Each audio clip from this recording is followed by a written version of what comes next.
Je vais demander peut-être à Jean-Marie s'il veut bien nous aider pour discuter ensemble. D'accord. Jusqu'à la fin des années 70, des Indiens Wayana et Terios ont accompagné des évangélistes américains au plus profond de la forêt, dans le sud du Suriname. Amaï Poti, ancien grand-man des Wayana de Guyane, était l'un d'eux. L'idée était d'entrer en contact avec des Indiens Oyarikulé ou Akulio afin de les civiliser. Donc ils transportaient du feu avec eux. Dans quoi? Dans une poterie? C'était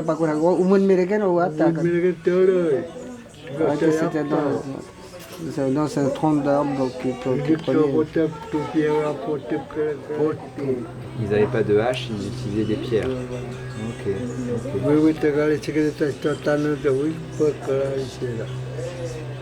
Quand ils sont partis en mission, ils amenaient des haches, des trucs de sable, avec couteau, tout ça, mais ils ne savaient pas comment l'utiliser. Ah ouais, ok. Et est-ce qu'ils pensent qu'il y a encore des Akulio là-bas? Ou ailleurs?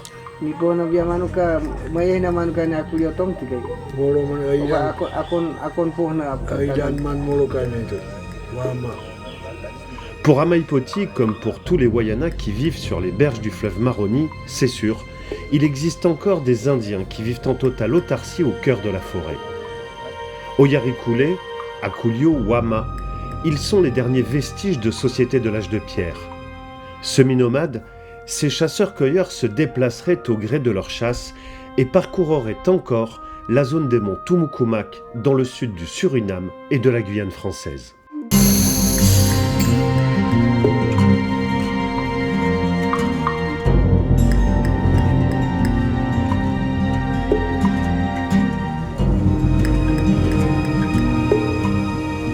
Pelayemit est un ancien Oyarikulé. Il est né et a grandi dans cette forêt avant de rencontrer les évangélistes américains. Rêvant de retourner sur le lieu qu'il a vu naître, il a sollicité Aimawele Opoya, chef du village de Talouen, afin d'organiser une expédition. C'est d'ailleurs le père d'Aimawele qui a trouvé Pelayemit à la fin des années 70. J'ai décidé d'organiser cette expédition parce que je pensais, après tous les témoignages de mon père qui a travaillé sur les Oyarikulé, et il a participé dans une mission de capture des clans, c'était ça le terme, c'est un peu peut-être fort, mais en tout cas c'était l'époque où les missionnaires ont eu l'idée de prendre des Oyarikulé pour les civiliser en gros. Pour l'aider à financer et organiser cette expédition de 10 jours, Aimawele a fait appel à Laurent Kell, directeur du WWF de Guyane française, ainsi qu'à Éric Pelé, président de l'association Alabama qui compte à son actif une vingtaine d'expéditions au cœur de l'enfer vert. L'association Alabama organise des expéditions sur le plateau des Guyanes depuis à peu près 35 ans. Donc Aimawele Opoya, donc Aima, fait partie des membres de cette association et de ses projets depuis à peu près 25 ans. Donc on partage beaucoup de choses ensemble sur ce qu'on appelle ici le Grand Bois, l'Amazonie, l'histoire de l'Amazonie, l'histoire de ces peuples, la géographie de ces territoires. Et donc on a déjà organisé plusieurs expéditions dans le sud de la Guyane où on avait notamment demandé à l'époque, il y a déjà au moins une vingtaine d'années, à Pelayemit de venir avec nous, de se joindre à nous. Ce qu'il avait refusé à l'époque, il n'avait pas l'envie de venir. Et il y a à peu près 1 ou 2 ans, il a finalement manifesté l'intérêt de retourner sur ces zones d'où il vient.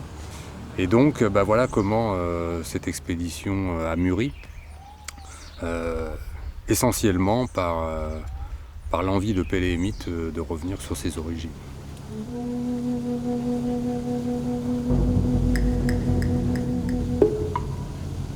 Alors moi je suis là parce que je travaille au WWF et on a un projet qui se déroule avec la communauté Wayana de Talouen et de Trinquet. Et donc ça fait une dizaine d'années que j'échange avec les chefs coutumiers, notamment avec Aïma, d'une part, et d'autre part, j'ai eu la chance de discuter avec pas mal d'autres gens de ce bassin de vie. Et plusieurs personnes m'ont parlé de l'histoire de ce dernier Oyariculé qui aurait été recueilli par les Wayana il y a très très longtemps. Et je trouvais que cette histoire était à la fois touchante, à la fois assez peu valorisée, alors que tout le monde en parle au sein de la communauté. Et donc au WWF, on s'est dit que c'était intéressant d'aider ce genre de projet à partir du moment où ils intéressent la communauté, de essayer de retracer un peu une partie de la mémoire collective de ce territoire. Aujourd'hui, l'ancien territoire de Peleyimit attire de nouveaux habitants en quête de fortune, les orpailleurs.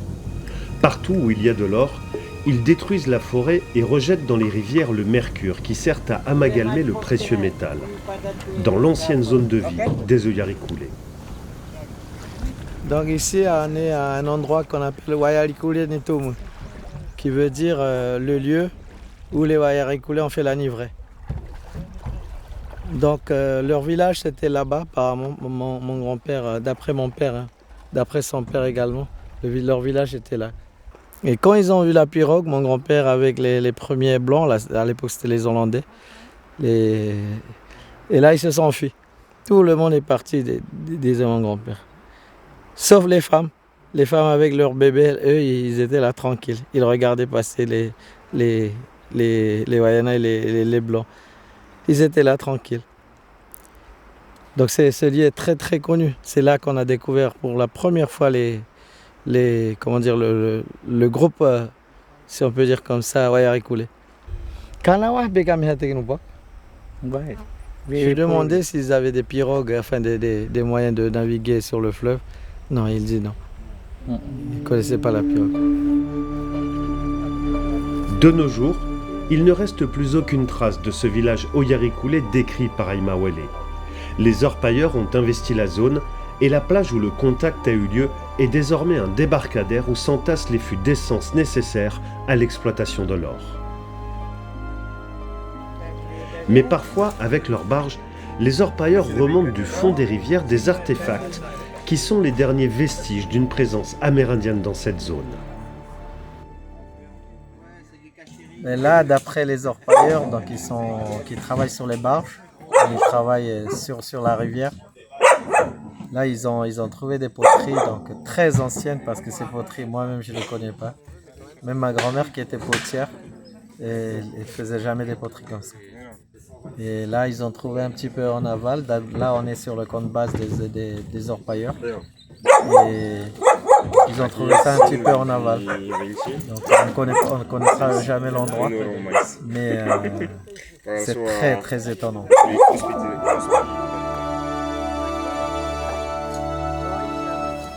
En remontant la rivière, le père d'Aïma Wale, qui accompagnait les évangélistes américains, est tombé sur un campement où se trouvait Peleyimit. Il avait alors 5 ans. Tu reconnais? Oui.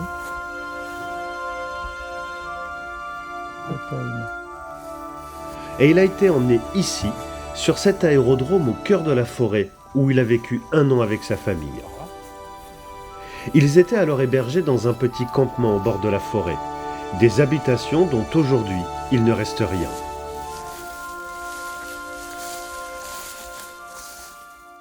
Et en fait, ici, ils attendaient ensuite pour changer d'endroit. Voilà. C'est pour ça qu'ils étaient près de l'aérodrome. Ouais. Et après, tu es parti d'ici comment? Donc de là, il est parti directement à Tepu. À Tepu. Au hélicoptère. Par avion, lui. Par avion.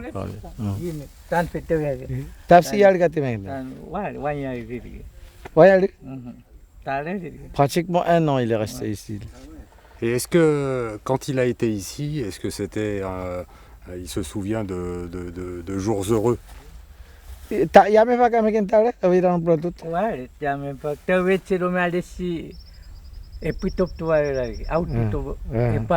Non, on était plutôt gâtés. Ils avaient beaucoup de nourriture. Et là, il dit, il ne savait pas manger du tout du riz. Le sel, c'était C'était pas leur nourriture habituelle. C'est pas leur en fait. nourriture, quoi. Mais ils étaient bien accueillis quand même. Tancing balik taman foto pepte. Itu apa ya betul maham wacce di mana tu. Maham itu kamu ya lagi. Kalau pura ipkele, itu mana pasti gay. Mau kalai watom kini last. Mulai itu ipkele lagi. Siapa imak top tom hira. Imak kehira. Il parle des orpailleurs là. Il conteste vraiment que les orpailleurs ne doivent pas arriver jusque là. Au moins, il travaille déjà en bas parce que lui, il se considère toujours comme d'ici, donc c'est son pays ici en fait. Donc il ne veut absolument pas voir la présence des orpailleurs, au moins dans cette partie. Le seul vestige de cette histoire, c'est ce bâtiment de l'administration du Suriname et une piste d'aviation toujours existante qui sert désormais à ravitailler les orpailleurs.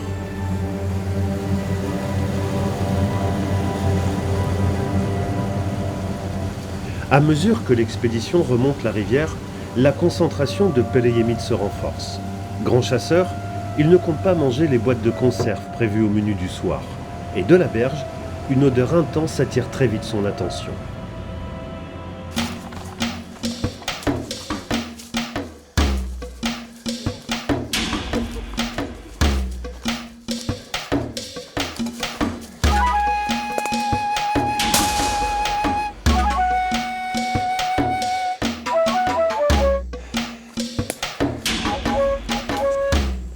Les plus jeunes sont partis devant à la poursuite d'un troupeau de cochons bois et très vite, l'un d'eux a réussi à en tuer un. Pour Peleyemit, il s'agit désormais de le vider, de le couper en deux pour le ramener à la pirogue. Et c'est avec dextérité et en quelques minutes à peine qu'il exécute cette tâche.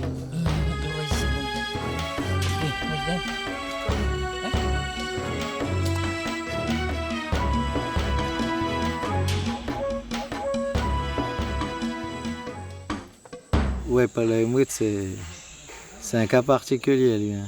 Il connaît très bien la forêt. Et souvent, c'est pieds nus qu'il chasse. Hein, parce qu'il a tellement l'habitude, enfin, il a eu tellement l'habitude de marcher pieds nus dans la forêt.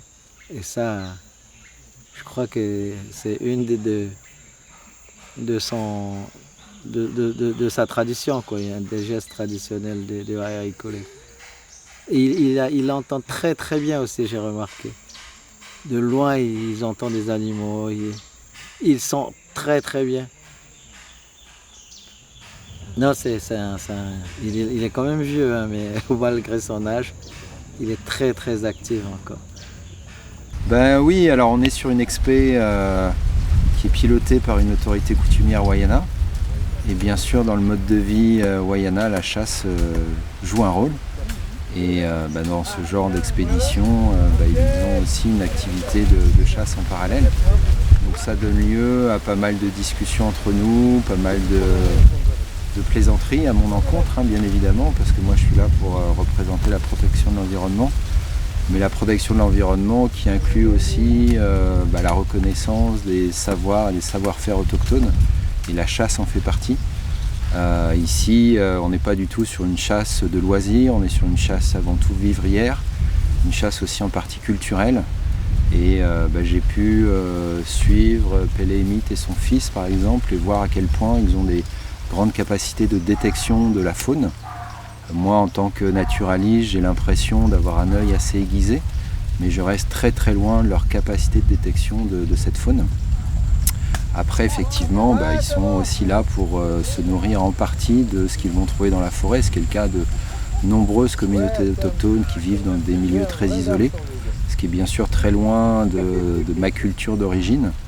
Et voilà, en ce qui me concerne, quand je suis en mission comme ça, je consomme ce qu'on a ramené, donc une grosse autonomie en termes d'alimentation et puis du poisson en complément. Mais eux, c'est un spectre, on va dire, d'alimentation qui s'élargit à du gibier. Et on a pu encore le constater pendant cette mission.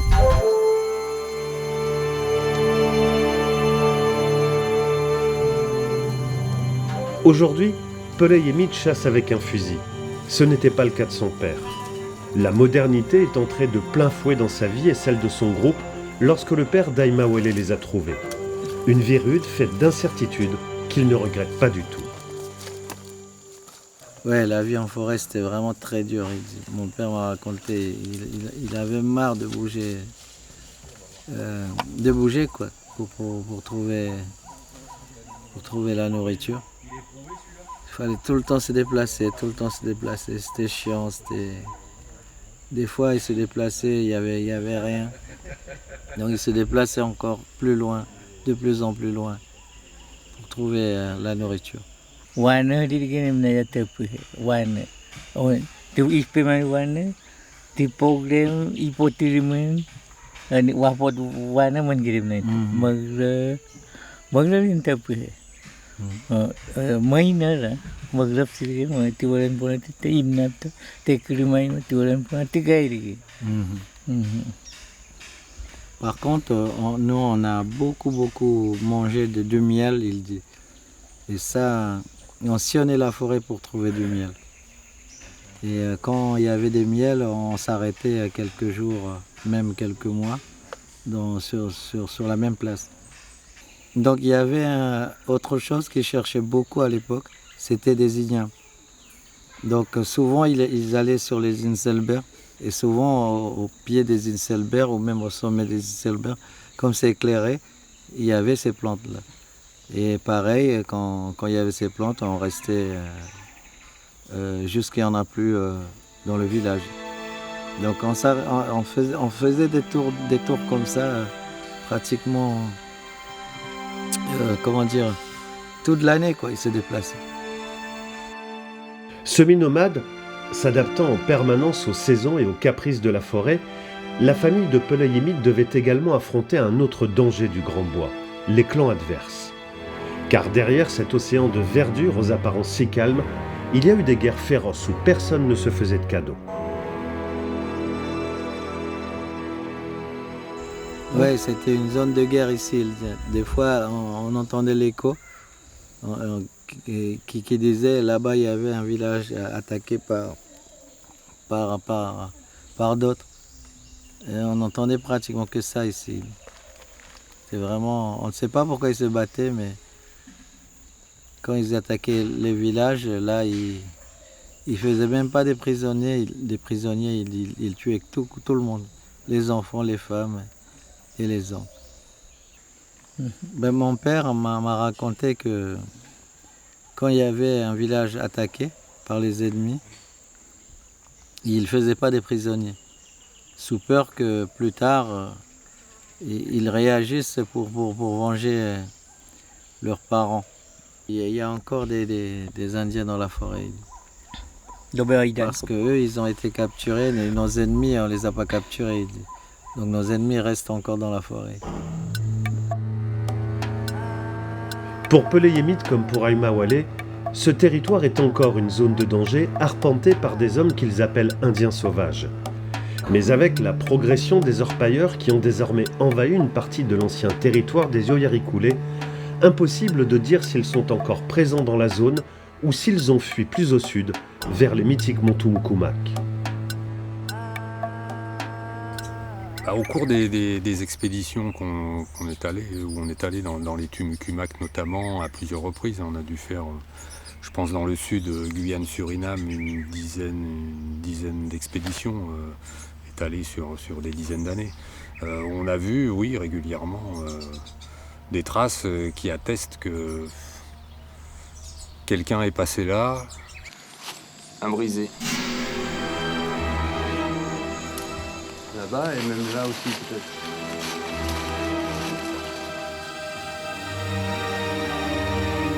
Il y a une trace par là quoi. Ça veut dire qu'un homme est passé, sans sabre. C'est tout. A priori, je pense qu'il y a plusieurs semaines ou plusieurs mois qu'il y a eu un passage ici, sur cette trace. Ouais. Officiellement, personne sur cette zone. Maintenant, c'est possible qu'il y ait quand même du monde, parce que c'est tellement immense. Qui ça peut être, à part les personnes qui vivent là. Donc les traces, hein, souvent, c'est ce qu'on appelle des brisés, c'est-à-dire c'est des chemins où il n'y a pas de traces de sabre. Donc les repères pour se déplacer et l'ouverture du chemin est fait en brisant les petits arbustes ou les brindilles qu'il peut y avoir sur le chemin pour ouvrir la trace ou pour la marquer. Donc ça, on en a déjà constaté. Plus des vols qu'on a eus sur nos campements quand on était dans le sud, où des effets ont disparu et qui étaient pas des effets technologiques, par exemple. On nous a jamais volé un appareil photo ou une caméra. Par contre, un sabre, un sac, des bottes, oui, ça c'est déjà arrivé. Donc bon voilà, après, ce sont de toute façon, s'il reste des personnes qui vivent, des tribus qui vivent dans ces forêts-là, elles n'ont pas envie d'avoir de contact, sinon elles se seraient montrées. Là, ça n'a jamais été le cas.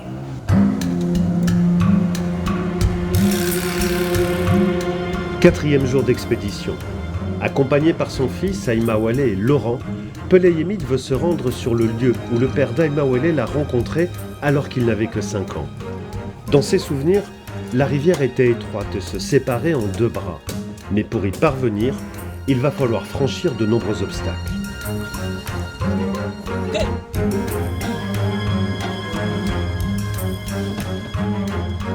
La rivière est obstruée par de nombreux chablis, des troncs d'arbres qui barrent le passage. Et régulièrement, il faut s'arrêter pour les couper. C'est le signe que personne ne monte jamais aussi loin pour pêcher ou chasser. Le signe que cette zone est préservée de toute intrusion humaine depuis longtemps. On a dépassé là. Oui, on a dépassé, c'est sûr, hein, si tu veux voir. Là, on est à 200... on va manger un peu là-bas après. Ok. Essaye de trouver un endroit. Parce que ça fait 6 heures qu'on remonte.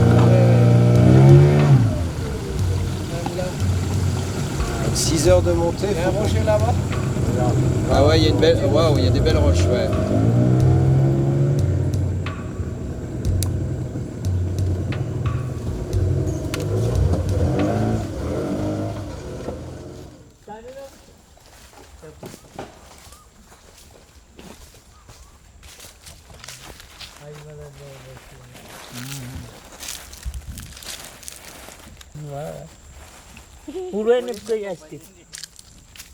Tới pa cô nè, apa tak pe ko mơ này đó.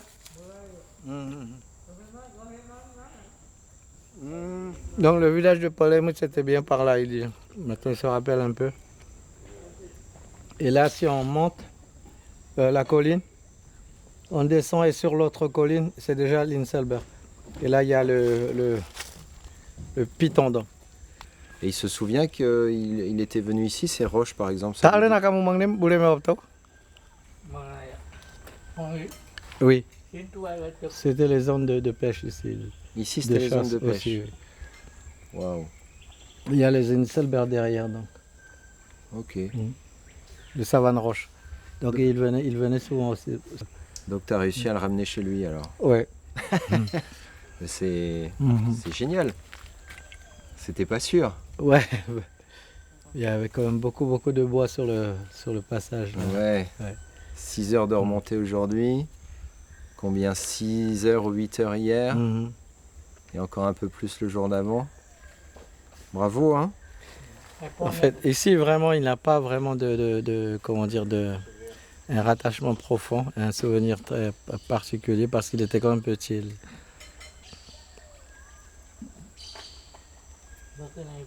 Donc là, il n'est pas triste parce qu'il n'a pas vraiment vécu ici, quoi. Il est né ici, il était bébé ici. Et tout petit, ils l'ont emmené donc. Ouais, bah c'est déjà très émouvant d'être là parce que les questions des Oyari coulés en Guyane, on en entend parler depuis des décennies. Et puis ce voyage vers le passé de Peleyemit, on en a parlé depuis très longtemps. Et là, je pense qu'on se retrouve d'un point de vue géographique, en tout cas au bout de cette quête. Et en fait, on a tous remonté cette crique et un peu remonté le temps autour de cette histoire entre la relation Wayana-Oyari coulé. Donc je me sens très privilégié, il y a pas mal d'émotions dans ce qu'on a vécu aujourd'hui. Mais je pense qu'entre les différentes communautés, ce déplacement va pas mal susciter d'intérêt et possiblement d'autres déplacements de ce type-là, puisqu'on sait qu'il y a pas mal de descendants d'Oyarikoulé qui ont été transférés au Suriname sur le Tapanaoni, et possiblement d'autres voudront un jour vivre ce que Paul Émite a vécu avec nous aujourd'hui. Il souhaitait retourner vraiment sur ces sites précis. Et c'est compréhensible, puisque retourner sur ses racines, maintenant, Pelé Émite, on va considérer qu'il a pas loin de 70 ans, puisqu'on n'a pas bien sûr son acte de naissance.